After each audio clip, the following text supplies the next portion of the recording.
Hello everyone, Darkizer here, welcoming you back to my Space Engineers Survival playthrough. Today's episode is going to be a little shorter, and I know I say that frequently, but today's episode is actually going to be a little shorter, and that's primarily because we're doing mostly updates on things that are currently in process as opposed to new construction or anything like that. First of all, let me take you around and show you the Dagger. Modified, I suppose you would call this the 2.0, although I've probably thrown enough modifications in that it's probably Mark 4 or Mark 5. You'll notice that some of the blocks are missing, and that's primarily because in my off-screen time the other day, I took it out and was going up against a armed military freighter which was carrying a load of uranium. I am ashamed to say that I have gotten somewhat spoiled already with the amount of uranium that I have managed to salvage off of a few enemy vessels and the little bit that I've managed to pull off of some of the Terminators that have approached the base over the last several weeks. And I have gotten a little bit spoiled having it around, and although batteries and so forth are all well and good, mining ice and doing hydrogen engines and so on, I'm an old school Space Engineers players, and back in the day all we had was uranium because mainly solar panels sucked. And now, unfortunately, because of the fact that I have Terminators crawling all over the place and the occasional enemy attack, I don't really feel safe putting a whole bunch of solar panels or even a whole bunch of windmills up, or wind turbines, because I'm either getting them shot at with my own weapons trying to shoot the Terminators, or I'm getting them shot at by the enemy, and I just, with ice so readily available, and the hydrogen engines doing such a good job of keeping all my batteries topped off, I just don't feel that it's worth the resources to try to keep building and repairing and replacing wind turbines and solar panels and so on and so forth. But I got a little stupid, and I went after the armed military transport with the big fat load of uranium, because I know that freighters tend to carry a lot of whatever it is they're listed as having as their cargo. Probably a cargo container with several thousand kilograms of it, and a couple of thousand kilograms of free uranium, was just too tempting to pass up. And I have to say that, especially after I had beefed it up with the side wings and a few extra shield generators, I was thinking that the shield generators were going to be overpowered. And that's one of the reasons that I resisted using the mod for so long in this playthrough. And I can safely say, based on the amount of damage that my ship took and the fact that I did not manage to bring the freighter down, the shield mod is not overpowered. At least, certainly not the way that I've been using it. So I will be definitely repairing the ship, and I will be actually posting all of these ships on the workshop once I get all of them to a final form where I think that I am well and truly done with them. Particularly since I was having a power shortage problem on a couple of the designs over the last couple of episodes, and I want to make sure I have all of that figured out before I go ahead and start posting them for everyone else out on the workshop. I did, however, manage to go ahead and get the new drill setup working, and that is excuse me, that is going nicely. I had set up the other drills over here, and you can see the ring going around here where I had when I built the thing, I think I came up one short, or I built it slightly off center. So I went ahead and I started running it again, and unfortunately I only went down a few meters before I ran completely out of ice, and I got to the point where I was simply mining stone. And although the cobalt and the nickel and the iron are all nice, and it's nice having it for free, I didn't really think that it was worth all the resources and all the time and effort running everything just to get those. I really wanted the ice because I'm relying on the hydrogen to power everything. So I went ahead and I moved the apparatus over, and I started it again. And because of the fact that I know how deep the ice goes, I went ahead and installed a couple of extra pistons. Now, judging by the ice line here, I'm probably only going to need one piston, so it's probably going to be excessive. But as you can see, those of you that are a little bit more familiar with the game will understand that when you are mining something, particularly when you're mining for stone, you only get a small amount when you're digging this top layer where you see the green stuff and it looks a little bit more like dirt. So you get less stone for every second that you are using your hand drill, or for every second that you're using your vehicle drill. And so it becomes a little bit less efficient. And then when you get to the point where you're looking at more like rock, more like the stony surface here, each second that you are mining produces more kilograms of stone, and so therefore it's much more efficient. Ice is the same way. You can see that the first couple of meters here looks more like snow, and I can go ahead and I can get ice out of that, but I'm going to get more per second of mining when I'm in this particular area, and it looks more like ice. So for those of you that were not aware of that, there are different grades of stone. There are different grades of ice. What do we have up here now? That is an MDC, whatever the heck that is. But that looks like a fairly sizable ship, and unfortunately the Dagger is in no condition to go out looking for it. So we're going to have to let that one go. But as I was saying, there are different grades of stone, and there are different grades of ice, obviously. So it will be more efficient for you if you manage to dig through the junk, even if you're just mining for stone.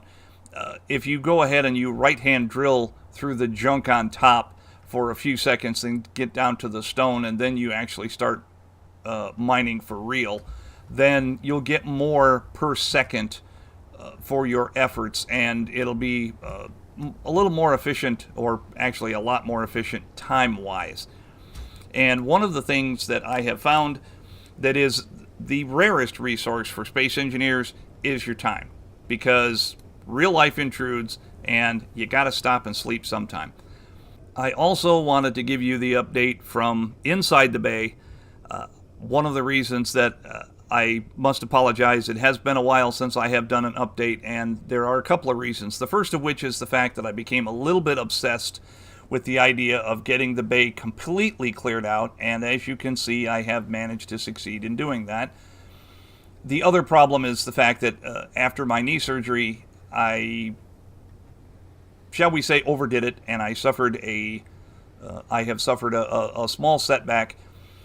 I went to a Billy Joel concert, and I did not take all of the necessary equipment with me. I've been actually using a walker to help myself become more stable as I'm moving about the house and moving about the world.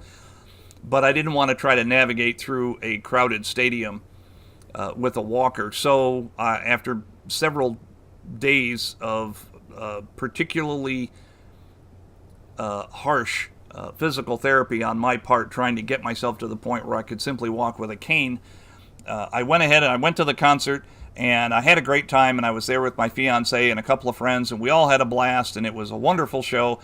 And I've been pretty down ever since then because I overdid it. So I'm getting back into the swing of things, and my therapist is now very pleased with my progress. But unfortunately, I have been under the effect of more than a few painkillers. And as I have learned in the past, there are several things that you don't want to do when you're operating under narcotics. Driving is one of them. Texting is another one. Posting on Facebook is probably fairly high on the list. And playing Space Engineers, because you simply wind up wrecking everything that you've done. So now my plan here is I have decided, because I almost have the prototype of the Goliath built in creative mode, and as much as I would really love to lay it all out in survival mode and put down a landing gear and just start laying out a whole bunch of blocks, when you see the design, you will understand why I simply cannot do it that way and then begin welding it by hand. it would take me a year. And I simply don't have that much time, and I don't think anybody wants to follow the channel for that long, watching progress like that. So I'm going to be using a projection of the prototype once I get it in here, once I get it done in creative mode. And then I'm going to be using build and repair systems as well as my own welding. And I will probably build a welding ship in order to facilitate. And then I will begin building the thing, and then once I get to the point where it's nearly done, then I'm going to basically have to blow the top off the hill in order to fly it out. And that ought to be pretty exciting, because I haven't seen that done before. But I am going to be running, and let me make sure that I have sufficient amounts of hydrogen. I don't want to crash. I almost crashed recently running out of hydrogen. So my plan is, and this is the limit of my interior base's build and repair system, which is why it has stopped.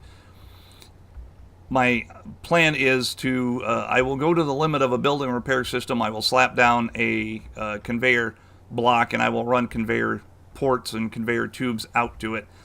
And then I will put down a build and repair system.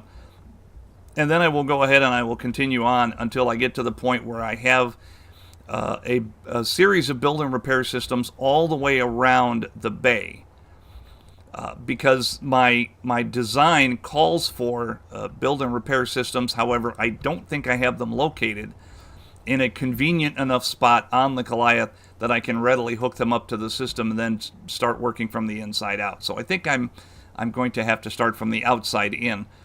And the build and repair systems will all be set so that they will be building the armor first, and then they will begin building the interior components.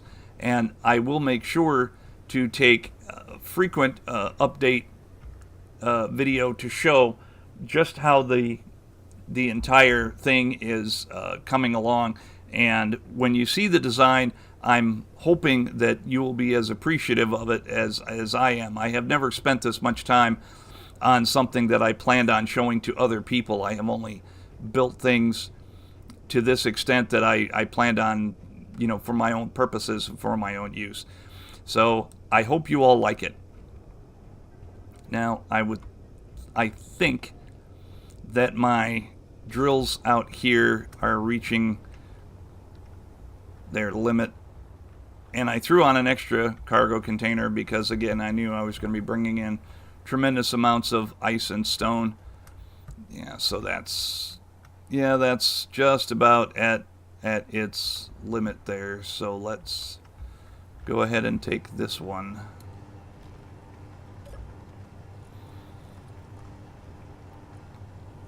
And we're going to be putting that at minus 0. We're going to call it 0.1, although that may actually be even a little too fast, but we shall see. And then we go ahead and begin. Yeah, that's going to be too fast. Okay, that's going to keep bouncing. So, uh-oh. Oop. Let me go ahead and cut the velocity down to 0. Yep, I went ahead and I got the thing jammed. Remember what I said about working under the effects of narcotics. Okay, so, yep, I went ahead and dropped it. When I had it turned this way, you can see the furrow that it cut. So now let's try that again.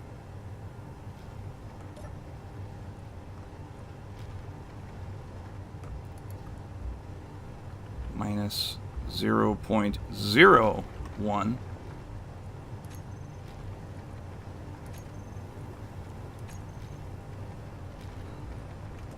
And then we reverse it, and now this should be descending at a rate that is slow enough, and we can see that it's now making contact again. Okay, so we're going to have plenty of stone, which means we're going to have plenty of nickel, plenty of cobalt, plenty of iron, and we're going to have plenty of ice to keep powering everything. I have also decided, at the suggestion of some of my viewers, I have added another mod, which is a mod pack, and I will put the link to that in the comment section below. but it is an Azimuth power pack, and it includes an Azimuth battery, a reactor, a fusion reactor, which comes in a couple of different sizes, as well as a V8 engine, which is for small grid only. And I really like the look of the V8 engine, so I will probably be using that on some of my future designs. It is basically a uranium-powered engine, and it is comparable for the amount of material that goes into it. It's comparable. It's slightly more powerful than a typical hydrogen engine, except for the fact that it runs on uranium.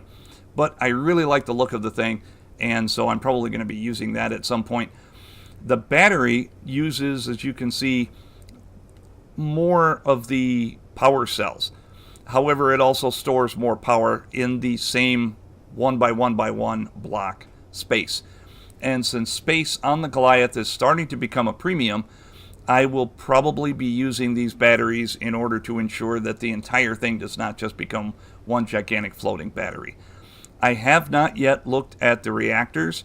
I noticed that both the fusion reactor and the normal reactor use a huge amount of reactor components, but they do generate more power. So I'm going to have to take a look at those, and I'm going to have to see what the cost benefit is. Oh, I'm starting to run out of juice. And this is why we build the medical bay.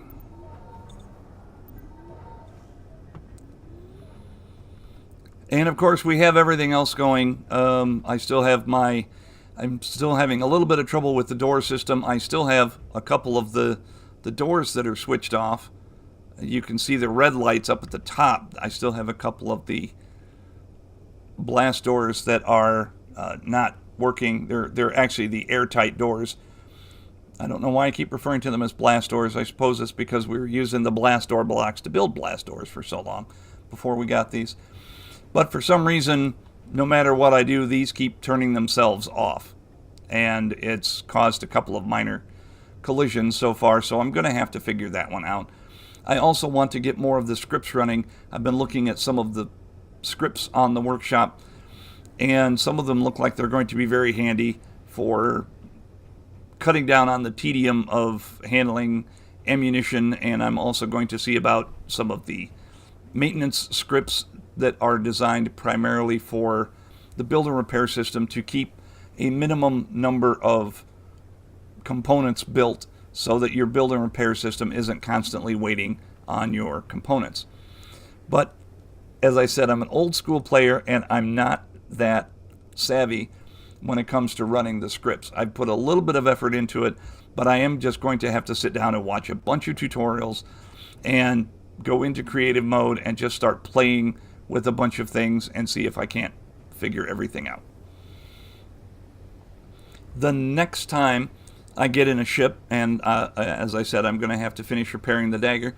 This is after filling in all of the armor damage on the side panels. After I get the Dagger repaired, I had mentioned in a previous episode that I wanted to go to the other side of the mountains over here and see what was over there, and I still want to do that just because I'm hoping that there will be some more resource-rich areas there. I'm still having a bit of trouble bringing in gold and silver in a quantity that is actually going to keep up with the kind of production that I'm going to be making.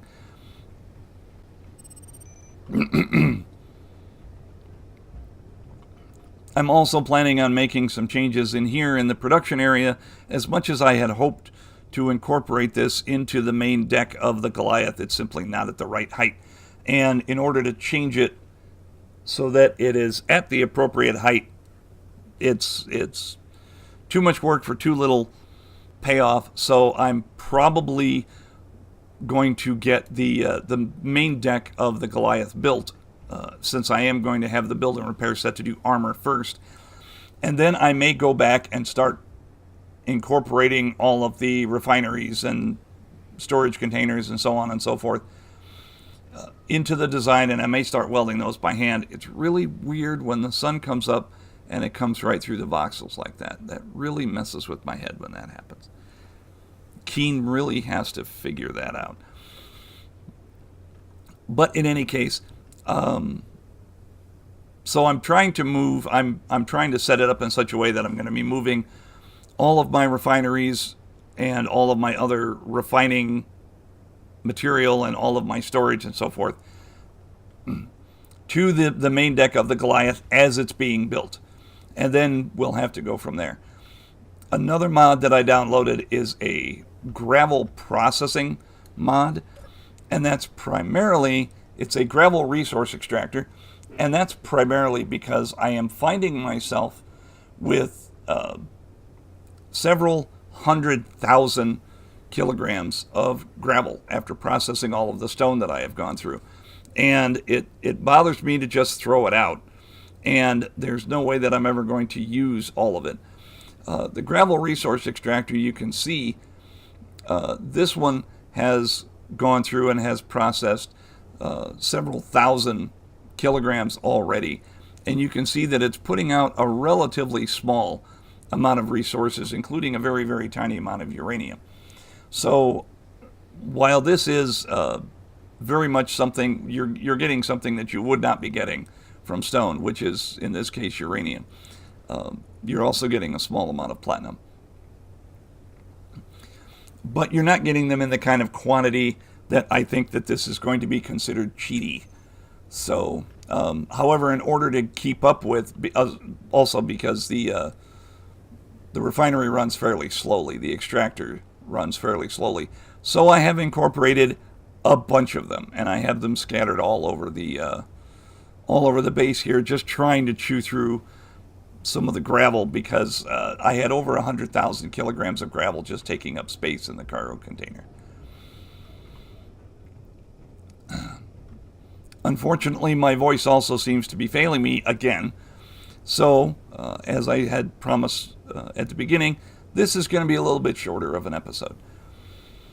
Now, next time, we are going to be much further along on the bay, and I'm going to hopefully have the projection of the Goliath ready to go, so that all of you who have been following me since the beginning will now finally be able to see what the design is supposed to look like, assuming that I can actually get enough resources together to build the thing.